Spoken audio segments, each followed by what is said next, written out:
I expect the evidence may show it is likely that he was taken. In the days that followed, hundreds of volunteers joined police in a search of surrounding bushland. Cameras were used to scour drain pipes and ditches, but there was no trace of the boy, last seen wearing a Spider-Man suit. At present, the evidence does not establish that William was abducted by a stranger, nor does it establish that he's deceased.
The inquest into the disappearance of the suspected death of William Tyrrell began on Monday the 25th of March 2019 in Lidcombe Coroner's Court and ran until Friday the 1st of April. Presided over by New South Wales Deputy State Coroner Harriet Graham and assisted by Senior Counsel Gerard Craddock. The court was visually divided.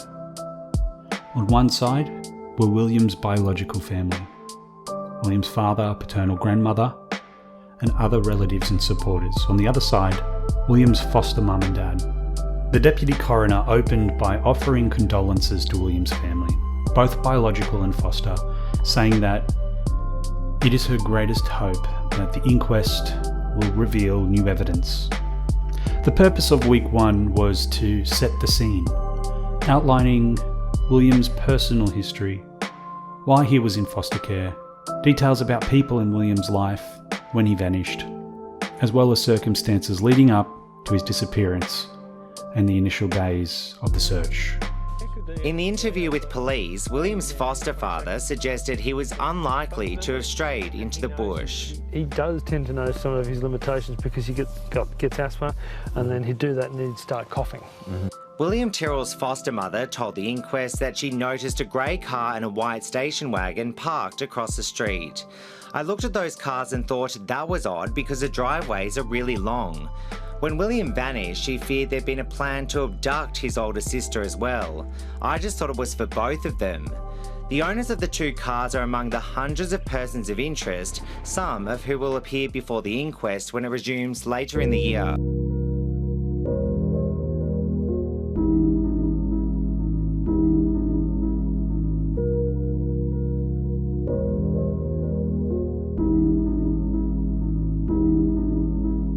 The coroner wanted to bring together all the known information and gather more. To that end, week one saw several agencies and individuals give evidence. Family and community services opened talking about William's home life, how long he had been in care, and how he got on with his foster family, together with details of visits with his biological family.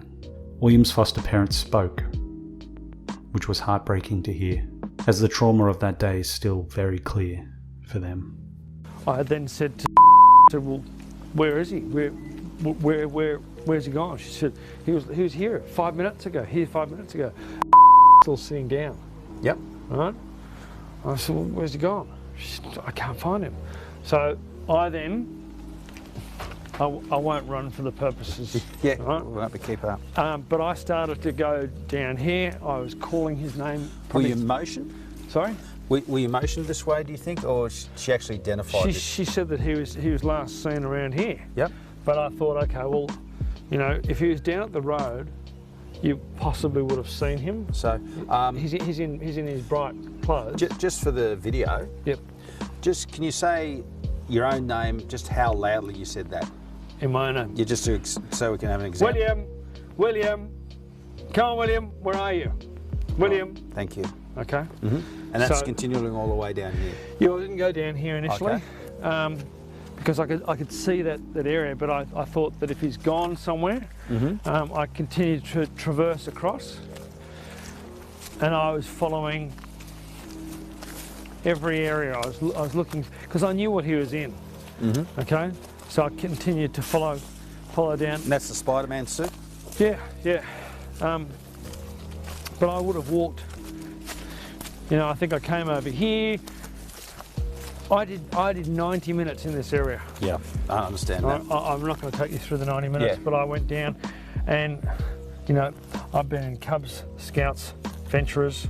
I've been out bush on motorbike trips and all that sort of stuff.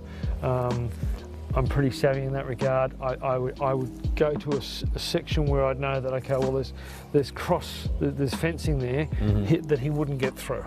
Yep. Right, which would drive him down a specific direction. So I then, went out towards the street. Couldn't see anything there, but trying to uncover things as I went. Then. So you've checked that dollhouse over there? Yeah, absolutely. Went through there, went went underneath their house, went around their house, went in there, because they weren't home. Yeah. I went in their carport. They've got a caravan in there that's all locked away. I went in there, I checked under there. And that was locked? Caravan was locked, yep, absolutely. So you're being fairly systematic, is that? Yeah. That's the best way to describe it? Yep. And I was looking in everything I possibly could. I then couldn't find him. I then found there's a walking trail or a trail that leads to the cemetery. I followed that. You know, I was still looking for things on the ground, if there's something, you know, he might have lost a shoe or something like that. You were yelling all this time, all week? All this time, yeah.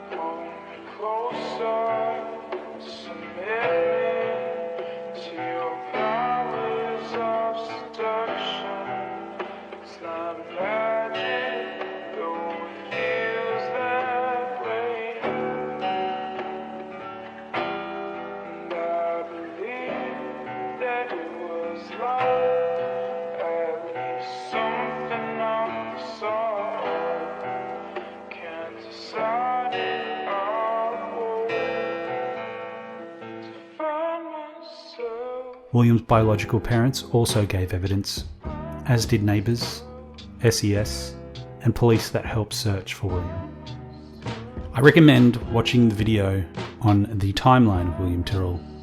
I'll link it down in the description, but it gives you an idea of what went down on that day. Now, as I said in my last video, I live close to Kendall. I know what it's like. I know the area, I know the layout. It is quite remote. I don't go out there because there's nothing out there besides bushland and some historical places. But it's also a great place for people to go when they don't want to be seen doing something.